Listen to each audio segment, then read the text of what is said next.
दोस्तों, आज की इस वीडियो में हम आपको अल्लाह के पैगंबर हजरत मोहम्मद मुस्तफ़ा सल्लल्लाहु अलैहि वसल्लम के बचपन का बकरियां चराने का बहुत ही खूबसूरत वाकया बताने वाले हैं, जिसको सुनकर आपका भी दिल खुश हो जाएगा। आज की वीडियो को आखिर तक जरूर देखें और अगर आपको अल्लाह के प्यारे नबी हजरत मोहम्मद मुस्तफ़ा सल्लल्लाहु अलैहि वसल्लम से सच्ची मोहब्बत है, यानी आप आशिक रसूल है, तो बस इस वीडियो को एक लाइक करके कमेंट में या रसूल अल्लाह जरूर लिखे। देखते हैं कितने आशिकें रसूल आज की इस वीडियो को देख रहे हैं। तो चलिए दोस्तों शुरू करते हैं। दोस्तों, हजरत हलीमा सादिया रजी अल्लाह ताला अन्हा, जिन्होंने अल्लाह के पैगंबर हजरत मोहम्मद मुस्तफ़ा का बचपन में परवरिश की, जो आपकी दाई मुबारिका भी है, यानी आपकी रजाई वालिदा रही है। हजरत हलीमा सादिया रजी अल्लाह ताला अन्हा फरमाती है कि जब से मोहम्मद मेरी जिंदगी में आया तो उनकी बरकत से मेरी तो जिंदगी ही बदल गई।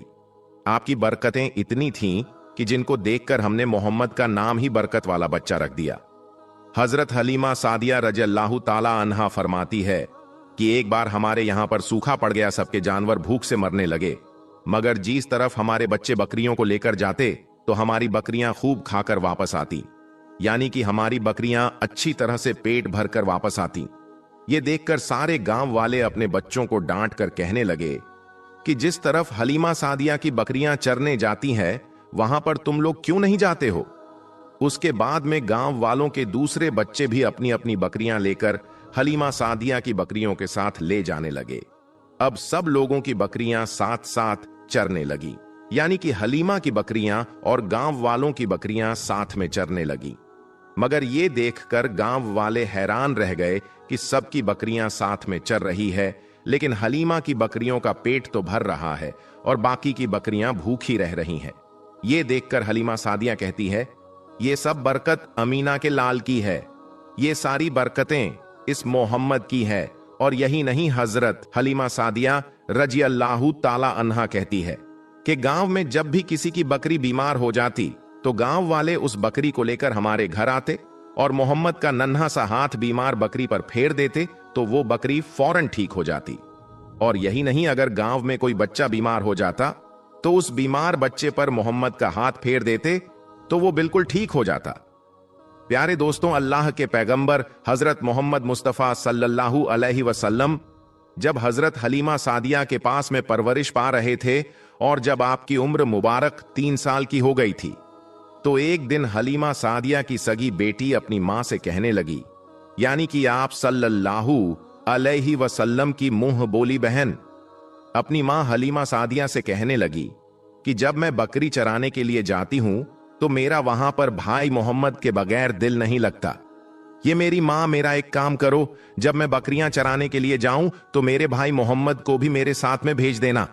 तो ये सुनकर हजरत हलीमा सादिया रजी अल्लाह ताला अन्हा कहने लगी, नहीं बेटी, अभी मोहम्मद बहुत छोटा है, अभी ये बहुत नरम नाजुक है, कहीं इसको धूप लग गई तो देखो कितना हसीन और मुबारक चेहरा है, मैं इसको तकलीफ नहीं दे सकती।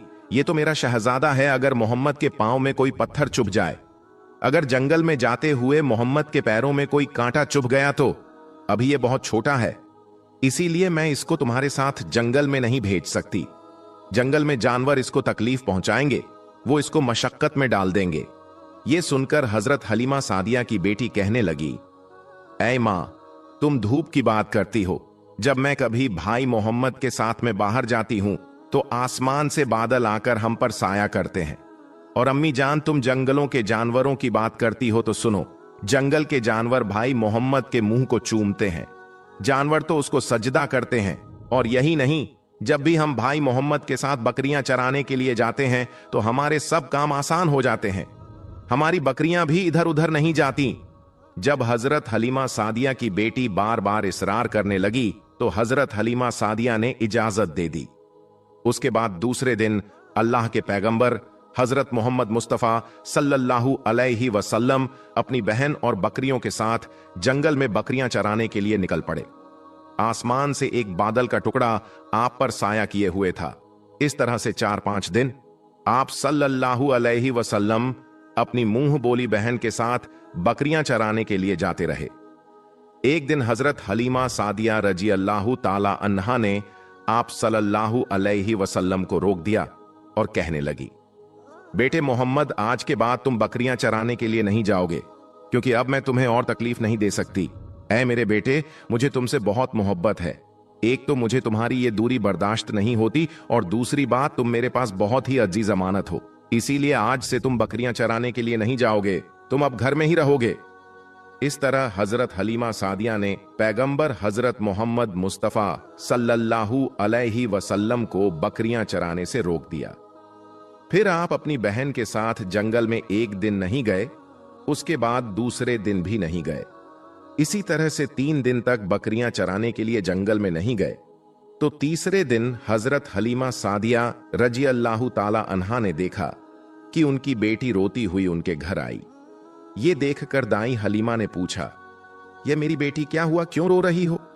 तो बेटी कहने लगी, अम्मा, हमारी एक बकरी को जंगल में एक भेड़िया उठाकर ले गया है। जब दाई हलीमा ने अपने बेटी के मुंह से यह बात सुनी तो दाई हलीमा की आंखों में आंसू आ गए। जब अल्लाह के पैगंबर हजरत मोहम्मद मुस्तफा सल्लल्लाहु अलैहि वसल्लम ने अपनी मां हलीमा सादिया रजी अल्लाह ताला अन्हा की आंखों में आंसू देखे तो आप सल्लल्लाहु अलैहि वसल्लम के आंखों में से आंसू बहने लगे, क्योंकि आपका दिल बचपन से ही बड़ा नरम था। किसी का भी दुख आपसे बर्दाश्त नहीं होता था, और दाई हलीमा तो आपकी वालिदा मोहतरमा थी। फिर आप सल्लल्लाहु अलैहि वसल्लम कहने लगे, अम्मी जान, आप रोती क्यों हो? हलीमा सादिया कहने लगी, यह बेटा मोहम्मद हमारी एक बकरी को जंगल में एक भेड़िया उठाकर ले गया, पता नहीं अब हमारी बकरी के साथ वो क्या करेगा। तो ये सुनकर अल्लाह के प्यारे नबी सल्लल्लाहु अलैहि वसल्लम ने फरमाया, अम्मी जान, आप रोना बंद कर दो, हम हमारी बकरी को अभी वापस लेकर आते हैं। ये बात सुनकर अम्मा हलीमा सादिया कहने लगी, नहीं मेरे बेटे, आप जंगल में मत जाना, भेड़िया खतरनाक होते हैं, वो कहीं आपको नुकसान ना पहुंचा दे। इसी तरह दाई हलीमा मना करती रही, लेकिन आप सल्लल्लाहु अलैहि वसल्लम नहीं माने और कहने लगे, नहीं अम्मा, हम अभी के अभी हमारी बकरी को वापस लेकर आते हैं। उसके बाद अल्लाह के पैगंबर हजरत मोहम्मद सल्लल्लाहु अलैहि वसल्लम बकरी की तलाश में जंगल पहुंच गए और एक सदा लगाई। सदा दी आपने, ऐ साकीने सहरा, इधर आओ, मेरी अम्मी की बकरी ले गया है, कौन बतलाओ। सदा सुनते ही सारे भेड़िए जानवर सब आए झुकाकर सर सलामी दी, अदब उनका बजा लाए। ये जंगल के जानवरों, मेरी अम्मा हलीमा की बकरी वापस। बस आप सल्लल्लाहु अलैहि वसल्लम का इतना ही फरमाना था कि जंगल के तमाम जानवर बकरी को साथ लिए दौड़ते हुए आए और उनके कदमों में झुककर सलामी देने लगे। इतना कहकर वो भेड़िए आपके कदमों में बैठ गए और निहायत ही अदब के साथ कहने लगे, ऐ अल्लाह के नबी, आप पर हमारी जान कुर्बान। इतना सुनकर आप सल्लल्लाहु अलैहि वसल्लम ने फरमाया, ये जानवरों, क्या आपको मालूम नहीं था कि ये बकरी हमारी अम्मा हलीमा की है? बताओ, तुमने हमारी अम्मा को तकलीफ क्यों दी? क्या आपको मालूम नहीं अभी भी हमारी अम्मा रो रही हैं? आपने क्यों हमारी अम्मा की बकरी को उठाया? तो वो जानवर कहने लगे, ऐ अल्लाह के रसूल, आप बकरियां चराने के लिए कुछ दिन तो जंगल में आए, उस वक्त हम छुप छुप कर आपके हुस्न का दीदार करते रहे और देखते थे कि इस कायनात के बनाने वाले ने अपना महबूब कैसा बनाया। ऐ अल्लाह के रसूल, उसके बाद आपने जंगल में आना ही बंद कर दिया। 3 दिन गुजर गए, आप जंगल में तशरीफ ना लाए। तो ये देखकर हम सब ने यही सोच लिया, पकड़ लो एक बकरी, आप फिर तशरीफ लाएंगे, इसी हीले से हम सब आपका दीदार कर पाएंगे कि अगर अल्लाह के रसूल सल्लल्लाहु अलैहि वसल्लम के हुस्न का दोबारा दीदार करना है तो हलीमा की बकरी को उठा लाओ। मोहम्मद उस बकरी को छुड़ाने के लिए जरूर आएंगे, क्योंकि वो अपनी मां को रोता हुआ नहीं देख पाएंगे, और इस तरह से हमारा दीदार मुस्तफा होगा। और वो जानवर कहने लगे, ऐ अल्लाह के रसूल, आप पर हमारी जान कुर्बान। बहाना तो इस बकरी का था, लेकिन हमारा मकसद सिर्फ आपका दीदार करना था, इसीलिए हमने आपकी अम्मा की इस बकरी को निशाना बनाया। तो दोस्तों, देखा आपने मोहब्बत का ये मंजर। इन जानवरों में शेर जो खूंखार माना जाता है वो भी था, भेड़िए जो खूंखार माने जाते हैं वो भी थे, जंगल में जितने भी खूंखार जानवर थे वो भी इस जानवरों में शामिल थे। दोस्तों, अगर एक बकरी को कोई भेड़िया उठा ले जाता है, कोई शेर उठा ले जाता है, तो उसे छोड़ता नहीं है, उसे अपनी खुराक बना लेता है। लेकिन आप यहां पर इस मोहब्बत को देखिए कि जानवर भी जिसको सजदा करते हैं, ऐसे हैं हमारे नबी सल्लल्लाहु अलैहि वसल्लम। दोस्तों, आज हम आपको ऐसी जगह के बारे में बताएंगे जहां कुरान रखने पर मौत की सजा दी जाती है और जहां पर मस्जिदों को गोदाम बना दिया गया और अल्लाह ने उस जगह कैसे अपनी कुदरत का करिश्मा दिखा दिया। तो दोस्तों, पूरी डिटेल्स हम आपको आज की इस वीडियो में बताएंगे।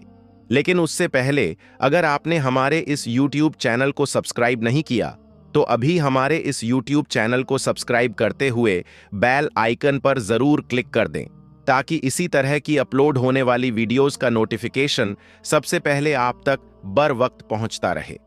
प्यारे दोस्तों, 1971 की बात है। रूस में कम्युनिज्म का तोता बोलता था, बल्कि दुनिया तो यह कह रही थी कि बस अब पूरा एशिया सुर्ख हो जाएगा। उन्हीं दिनों एक शख्स मॉस्को में ट्रेनिंग के लिए चले गए। वह बताते हैं कि जुमे के दिन मैंने दोस्तों से कहा कि चलो नमाज अदा करने की तैयारी करते हैं। तो उन्होंने कहा कि यहां मस्जिदों को गोदाम बना दिया गया और कुछ मस्जिदों को लोगों की कयामगाह बना दिया गया है। यहां शहर में सिर्फ 2 मस्जिद ऐसी हैं जो कभी कभी बंद और कभी कभी खुली होती हैं।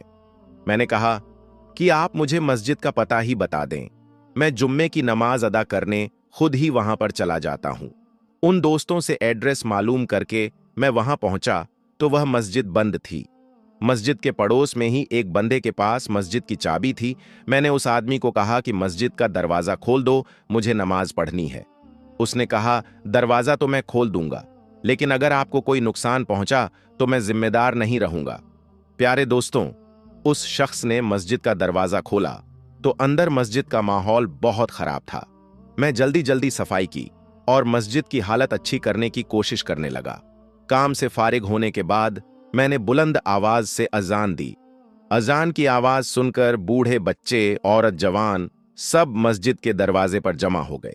बाहर खड़े सब लोग कह रहे थे कि यह कौन है जिसने मौत को आवाज दी है, लेकिन मस्जिद के अंदर कोई भी नहीं आया। अब क्योंकि मैं अकेला ही था इसलिए बस जौहर की नमाज अदा की और मस्जिद से बाहर आ गया।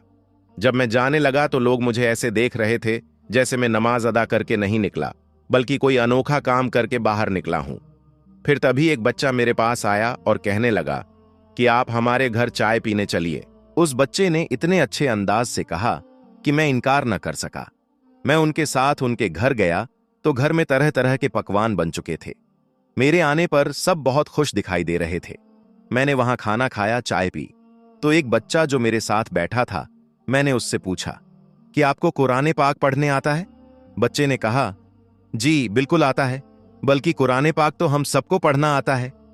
फिर मैंने जेब से कुरान पाक का एक छोटा सा नुस्खा निकाला और कहा कि यह पढ़कर सुनाओ। तो बच्चे ने पहले कुरान को देखा, फिर मुझे और फिर अपने वालिदैन की तरफ देखा। तो मैंने सोचा कि शायद इसको कुरान पढ़ना नहीं आता, लेकिन उसने कहा कि उसको कुरान पढ़ना बहुत अच्छे से आता है। मैंने कहा, ये देखो। मैंने कुरान की आयत पर उंगली रख ली और थोड़ा सा पढ़ने लगा। तो वह बच्चा इतना सुनने के बाद कुरान देखे बगैर ही पढ़ता चला गया। मुझे हैरत का शदीद झटका लगा। यह तो कुरान पाक को देखे बगैर ही पढ़ने लगा। मैंने उसके वालिद से पूछा कि यह मामला क्या है। उन्होंने मुस्कुराकर कहा, दरअसल हमारे पास पुराने पाक की आयत का एक टुकड़ा भी मिल जाए तो उसके तमाम खानदान को फांसी की सजा दे दी जाती है। इसी वजह से हम लोग घरों में कुरान नहीं रखते हैं। तो मैंने हैरान होकर पूछा, तो इस बच्चे को कुरान पढ़ना किसने सिखाया और कैसे सिखाया, क्योंकि कुरान पाक तो किसी के पास है ही नहीं। तो उन्होंने बताया कि हमारे पास कुरान के कई हाफिज मौजूद हैं। कोई दर्जी है, कोई दुकानदार, तो कोई किसान। हम उनके पास अपने बच्चों को भेज देते हैं। मेहनत मजदूरी के बहाने वह उनको सूरह फातिहा से लेकर सूरह नास तक जुबानी कुरान पढ़ा देते हैं। फिर एक वक्त ऐसा भी आ जाता है कि वह हाफिजे कुरान बन जाते हैं। हमारे यहां किसी के पास कुरान का कोई नुस्खा नहीं, इसलिए हमारे बच्चे कुरान को देखकर नहीं पढ़ सकते। इस वक्त हमारे इस मोहल्ले में आपको जितने बच्चे भी दिखाई दे रहे हैं, यह सब के सब हाफिजे कुरान हैं। यही वजह है कि जब आपने इस बच्चे के सामने कुरान पाक रखा तो उसको पढ़ना नहीं आया, लेकिन जब आपने एक आयत पढ़कर सुनाई तो यह सुनकर फरफर पढ़ने लगा था।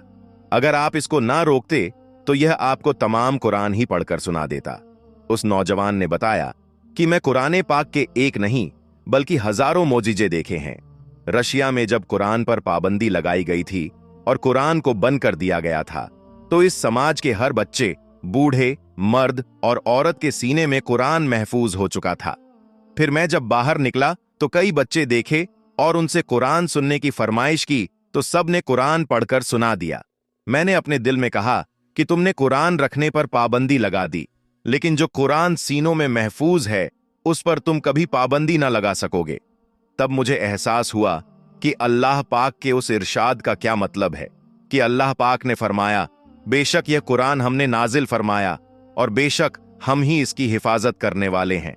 प्यारे दोस्तों, अल्लाह पाक से दुआ है कि अल्लाह पाक हम सबको कुरान पाक पढ़ने और उस पर अमल करने की तौफीक अता फरमाए। आमीन सुम्मा आमीन। दोस्तों, रोजाना की बुनियाद पर हमें सोशल मीडिया पर कुछ ऐसी वीडियोस वायरल होती हुई नजर आती हैं कि जिनको सीसीटीवी कैमरे की मदद से रिकॉर्ड किया जाता है। हमने अक्सर देखा होगा कि कोई राह चलते हुए सड़क पर मौजूद शख्स अचानक गायब हो जाता है। किसी गाड़ी के सामने आने वाले शख्स को अचानक से कोई चीज उठाकर दूसरी तरफ ले जाती है और वह महफूज बच जाता है। कभी हमने घर में मौजूद किचन में या अपने घर के किसी कमरे में इसी तरह की अनहोनी सी हरकत देखी होगी, या फिर किसी सीसीटीवी फुटेज में हमने कुछ ऐसी हरकत देखी होगी कि जिसके देखने के बाद आप खौफजदा हो गए होंगे। सोशल मीडिया पर फैली ऐसी बहुत सारी वीडियोस हैं कि जिनमें हम जिन्नात को या उनकी हरकतों को रिकॉर्ड होता हुआ देख सकते हैं। कुछ अनयूजुअल एक्टिविटीज होती हैं। दोस्तों, जिन्नित अच्छे भी होते हैं और बुरे भी होते हैं। कुछ आपकी हिफाजत करते हैं तो कुछ आपको नुकसान भी पहुंचते हैं। दोस्तों, गैर मुस्लिम तो इस हवाले से कहते हैं कि यह तो कोई आत्मा है। पुराने मकानात और खंडरात में मौजूद इस किस्म की हरकतें अगर हों तो वहां पर होने वाली बदरूहों का तसव्वुर रखते हैं। लेकिन दीने इस्लाम इस हवाले से क्या कहता है? चलिए दोस्तों, कुछ इस हवाले से आज की वीडियो में आपको बताते हैं कि जिन्नात के हकीकत क्या है, जिन्नात अच्छे और बुरे किस तरह से होते हैं और इंसान के मुकाबले में उनकी उम्र किस तरह से होती है। कुरान और हदीस इस बारे में क्या कहते हैं। लेकिन वीडियो में आगे बढ़ने से पहले दोस्तों, आपसे गुजारिश है कि अगर आपने अभी तक हमारा चैनल सब्सक्राइब नहीं किया है तो अभी सब्सक्राइब करें, साथ में बेल आइकन को जरूर प्रेस करें ताकि लेटेस्ट अपलोड होने वाली वीडियो का नोटिफिकेशन आपको सबसे पहले मिलता रहे। दोस्तों, मौजूदा दौर पर अगर नजर डाली जाए तो फितनों की भरमार लगी हुई है। आज दिन एक नया फितना सामने आता है। अगर अल्लाह ताला की मदद शामिल हाल हो तो अमान मिल जाती है, वरना इन फितनों का शिकार होकर लोग अपने ईमान को भी कमजोर करते हैं और दूसरों को भी गलत रास्ता बताते हैं।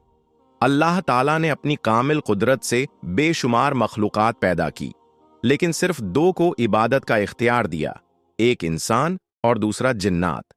क्योंकि जन्नत हमें नजर नहीं आते, इस बिना पर बहुत से गलत अकायद सामने आते हैं। कुछ साइंसी जहन के हजरात तो इनके वजूद का ही इनकार कर देते हैं, कुछ इनको दिए गए तसर्रुफात मुंह मोड़ लेते हैं और कुछ इस हद तक जाते हैं कि इन्हीं को सब कुछ मानते हैं। अल्लाह ताला ने जिन्नात को यह सलाहियत दी है कि वह इंसान को देख सकता है, मगर इंसान को ऐसी कोई ताकत नहीं दी कि वह जिन्नात को देख सके। लेकिन हमने ऐसी बहुत सारी वीडियोस देखी हैं कि किसी दरवाजे का अचानक से बंद होना, टेबल पर पड़ी किसी चीज का अचानक से गिर जाना, रोड पर चलते हुए किसी शख्स का अचानक किसी गाड़ी के सामने आना, लेकिन फिर अचानक उस शख्स का महफूज तरीके से सड़क के दूसरी तरफ चले जाना यकीनन इंसान को हैरान कर देता है। दोस्तों, जिन्नात से हम इनकार नहीं कर सकते, क्योंकि अल्लाह ताला ने कुरान मजीद में और हादसे मुबारक में रसूल पाक सल्लल्लाहु अलैहि वसल्लम ने जिन्नात की हकीकत के बारे में बता दिया है। जिन्नात अच्छे भी हो सकते हैं और बुरे भी हो सकते हैं। उनमें भी तमाम किस्म की नस्ल मौजूद होती है। उनमें कुफ्फार भी हैं और उनमें मुस्लिम भी हैं। कुछ आपको नुकसान पहुंचाते हैं तो कुछ आपको फायदा भी पहुंचते हैं।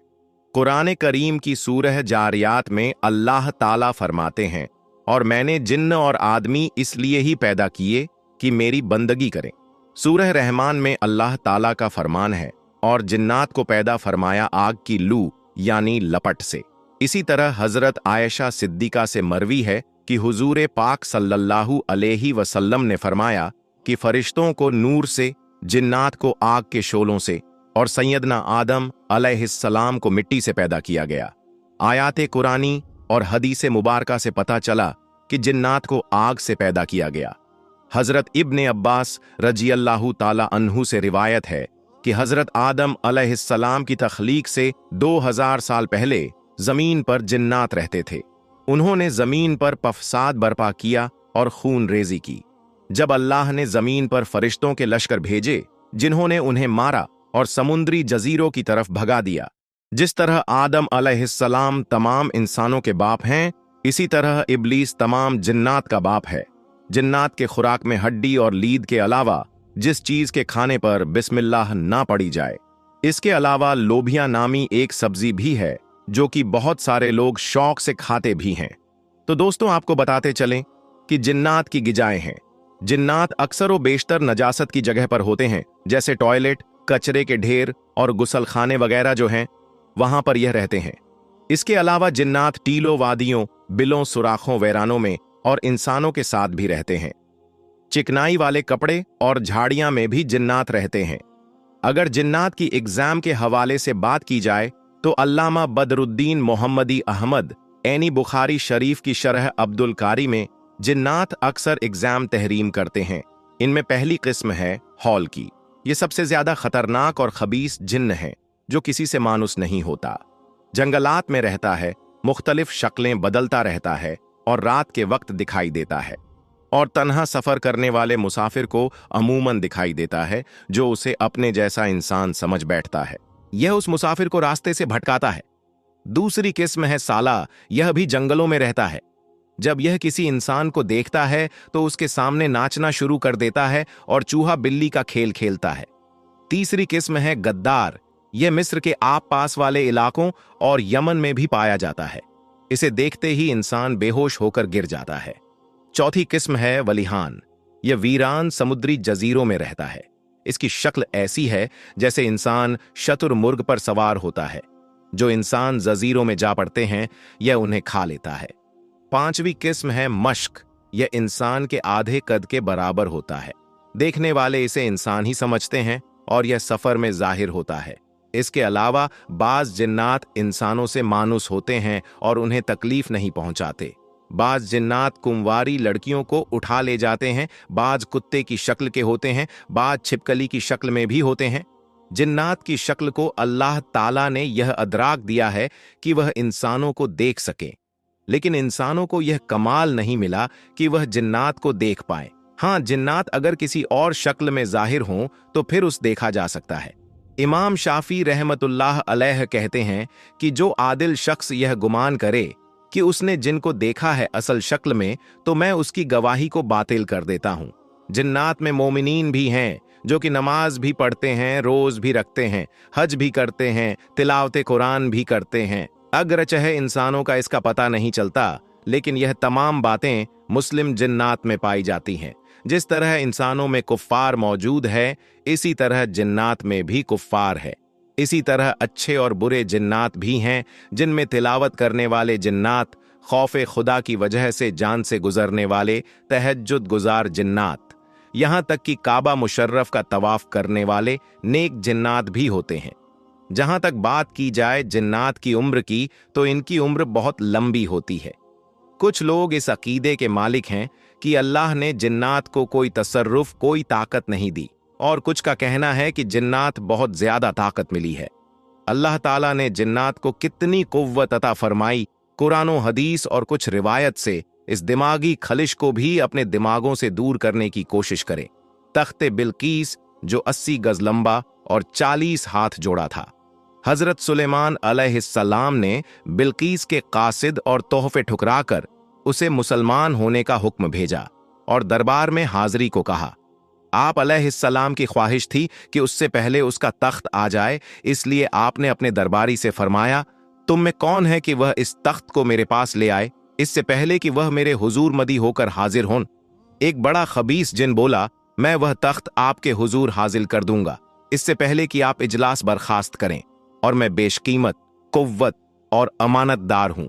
तो दोस्तों, मुसलमान होने के नाते हम जिन्नात का इनकार नहीं कर सकते, क्योंकि कुरान और हदीस मुबारका में बता दिया गया है कि जिन की मौजूदगी है, यह भी इंसानों की तरह अल्लाह ताला की एक मखलूक है और अपने आसपास होने वाली कुछ ऐसी अनयूजुअल एक्टिविटीज कि अमूमन सीसीटीवी कैमरास में रिकॉर्ड होती हैं, उनके जरिए से भी हम इस मखलूक को देख सकते हैं, इसको महसूस कर सकते हैं। और दोस्तों, वीडियो के आखिर में आपसे पूछना चाहूंगा कि क्या आपने भी कभी जिन्नात को देखा है या आपको उनकी मौजूदगी का एहसास हुआ है? अगर हुआ है तो किस तरह से? और क्या आप अकेले में या फिर वीरान रास्ते या वीरान जगह पर जाने से कतराते हैं और जिन्नात की मौजूदगी से डरते हैं? तो कमेंट सेक्शन में हमें जरूर बताइएगा।